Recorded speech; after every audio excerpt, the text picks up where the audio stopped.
देश का जो सबसे तेज कहा जाने वाला चैनल है, उसने पेड कंटेंट को न्यूज़ कंटेंट के फॉर्मेट में चलाया। जिस गुजरात के पूर्व मुख्यमंत्री की छवि नए सिरे से विकास के नाम पर बनाने की होती है, उसमें राजनीतिक पॉलिटिकल बीट के पत्रकार कम, बिजनेस और कॉमर्स कवर करने वाले लोग ज़्यादा आते हैं। जो शब्द विज्ञापन की बॉडी कॉपी में इस्तेमाल होती हैं, वही शब्दावली आपके न्यूज़ और न्यूज़ रूम में इस्तेमाल होती है। सत्ता के साथ होना पत्रकारिता है और सत्ता से असहमति दर्ज करना राष्ट्र के खिलाफ चले जाना है। आज हमारे साथ बातचीत करने के लिए मौजूद हैं मीडिया विश्लेषक विनीत कुमार।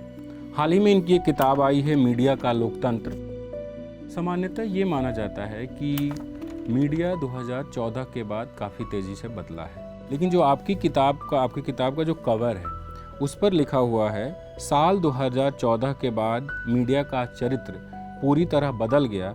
ऐसा कहने से यह किताब रोकती है। आप बिल्कुल उलट बात कह रहे हैं जो सामान्य लोग मान रहे हैं, ऐसा क्यों? पत्रकारिता में जो कुछ बदला है वह सिर्फ राजनीतिक स्तर का बदलाव नहीं है, बल्कि आर्थिक मसले पर, सांस्कृतिक मसले पर क्या बदल रहा था।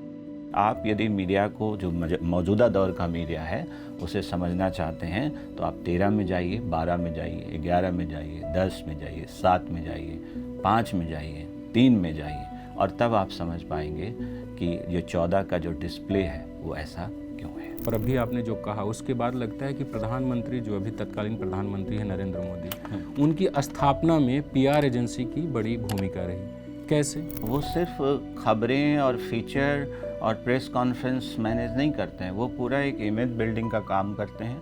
PR एजेंसी इतने आक्रामक ढंग से ये सब काम करते हैं कि हमारा जो पूरा लोकतंत्र, जिसको हम राजनीतिक प्रक्रिया कहते हैं, वो प्रबंधन में बदल जाता है। मतलब PR एजेंसी के लिए democracy itself a kind of management. मैंने किताब में लिखा है कि पूरे अयोध्या कवरेज राम जन्मभूमि भूमि पूजन के दौरान हमारा TV स्क्रीन L शेप में बट जाता है, और इस L शेप में जो L है उसमें विज्ञापन है, और उसमें गुटखे का विज्ञापन, उसमें तमाम तरह के ऐसे वस्तुओं का विज्ञापन जिसका आस्था से, जिसका पूजन पद्धति से कोई लेना देना नहीं है। अंग्रेजी चैनलों के एंकर मंत्रोच्चार कर रहे थे या चौपाई पढ़ने की कोशिश कर रहे थे और लड़खड़ा जा रहे थे, और मैं समझ रहा था कि इनकी पूरी स्कूलिंग जो है वो सेकुलर इंडिया में हुई है। ये रातों रात जो है वो इस तरह के बनने बदलने की कोशिश कर रहे हैं। TV पर बहुत सारे आप कार्यक्रम देखते होंगे बसंत, जिसमें 200-500 लोग जमा होते हैं और लगता है कि हाँ, ये जनता की आवाज़ है और ये बीच के हुए आए हुए लोग हैं।